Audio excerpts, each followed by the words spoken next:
right, let us hear from the judges, beginning with Elaine. Good interpretation, Jasmine. I believed you for sure.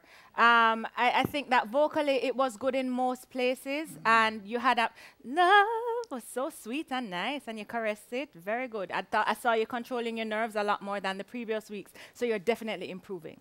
Anthony. Why choose a song like that? It makes absolutely no impact. It's so forgettable. It kind of just floats away into the ether. It doesn't even qualify to be presented in a rock night sort of presentation.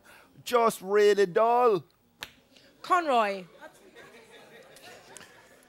Well, truthfully, the song didn't go anywhere. It didn't really do anything much. It was nice. You sounded nice. You were almost believable, but it just didn't do anything special.